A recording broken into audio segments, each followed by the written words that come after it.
Bonjour frères et sœurs. Voilà, donc nous continuons notre étude sur le pourquoi ou bien comment comprendre le désert divin. On a vu la fois passée dans Nombre, au chapitre 1er, le Seigneur adressa la parole à Moïse dans la tente de la rencontre au désert du Sinaï. Alors, j'aimerais aujourd'hui, à titre de rappel, dire une fois de plus que la marche avec le Seigneur, c'est une très très longue marche. Donc, nous devons en être tellement conscients. Cela engage toute notre vie. Donc, nous devons être des personnes avisées. Nous ne nous lançons pas comme ça dans cette marche comme si c'était un jeu. C'est tout le restant de notre vie lorsque nous acceptons Jésus-Christ dans notre vie comme Seigneur et Sauveur.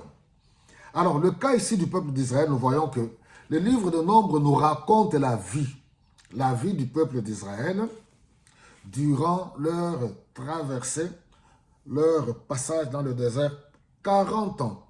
Et nous verrons le pourquoi. Pourquoi sont-ils restés 40 ans dans le désert? Cela ne veut pas dire que notre désert aussi, nous y passerons 40 années, loin de là. Loin de là parce que c'est tout simplement une leçon qui nous permettra de comprendre que dans notre relation avec Jésus-Christ, on pourra aussi connaître certains moments de traverser le désert. Pour certains, ça pourra être tout simplement à cause de leur désobéissance. Pour d'autres, ça sera des épreuves. Bon, quoi qu'il en soit, Dieu s'est saisi de toutes les occasions, de toutes les situations dans notre vie pour nous former, pour nous enseigner. Alors, rapidement, je veux d'abord définir le mot désert. En regardant dans le dictionnaire, on voit que c'est une région aride, peu habitée, où la faune et la flore sont quasiment inexistantes. C'est un endroit inhabité et sauvage. Alors, nous connaissons tous, il y a des expressions en français où on dit prêcher dans le désert. C'est comme, c'est à partir du XVIIIe siècle, c'est quand tu te mets à parler comme si tu parlais dans le vide, bien que tu sois entouré. Les gens qui sont là, c'est comme s'ils ne t'écoutent pas. Tu parles dans le néant. Tu prêches dans le désert.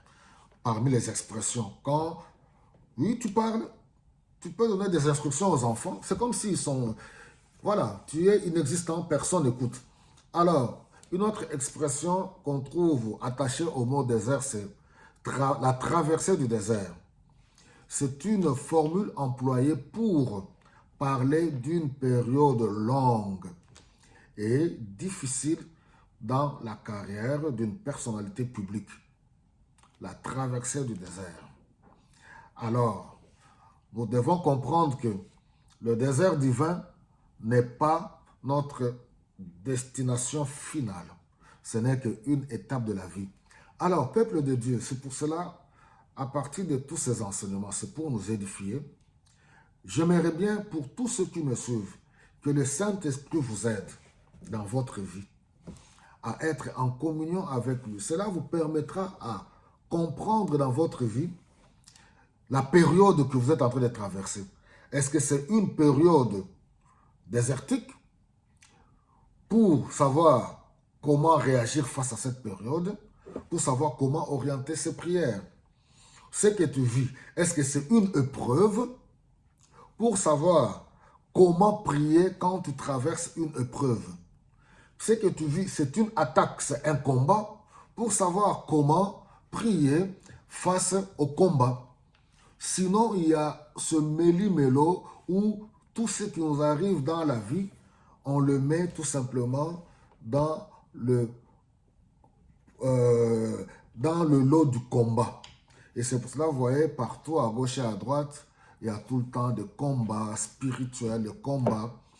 Et vous savez, la vie chrétienne du réseau social d'aujourd'hui, nous, à notre époque, Nous avons eu la grâce d'être au pied, entre guillemets, des formateurs, des encadreurs qui nous ont montré la voie du Seigneur, qui nous ont montré et qui nous montrent la voie du Seigneur pour nous enseigner. Ça prend du temps. La vie chrétienne, quand on parle de la nouvelle naissance, quitter le monde, comme Israël avait quitté l'Égypte, la délivrance, sortie de l'Égypte, direction la terre promise, ce n'est pas un jeu, ce n'est pas un truc de venir sur les réseaux sociaux. Aujourd'hui, tu mets un cantique chrétien, tu danses, et puis la même personne le soir, tu mets un cantique mondain avec les chansons mondaines où on est en train de glorifier la chair, où on chante les femmes, on chante le sexe, on chante le désespoir. Non, c'est sérieux ce que je vous dis. Donc, c'est toute une vie qui est engagée pour comprendre que tu es consacré à Dieu. Et tout cela, ça demande à être formé. Et nous bénissons le Seigneur quand on voit les jeunes aujourd'hui venir au Seigneur, mais vous devez être encadrés. On parle de la nouvelle naissance, c'est-à-dire que tu meurs et tu renais de nouveau, spirituellement parlant. Tu ne peux pas quitter l'étape 1 et arriver à l'étape 10 directement, ou tu ne peux pas être un pied dedans, un pied dehors. Voilà. Donc, le désert divin, c'est juste une étape. Notre destination finale, c'est la terre promise. C'est toutes les belles choses que Dieu nous a promis. Que le Seigneur vous bénisse abondamment et la suite à très bientôt.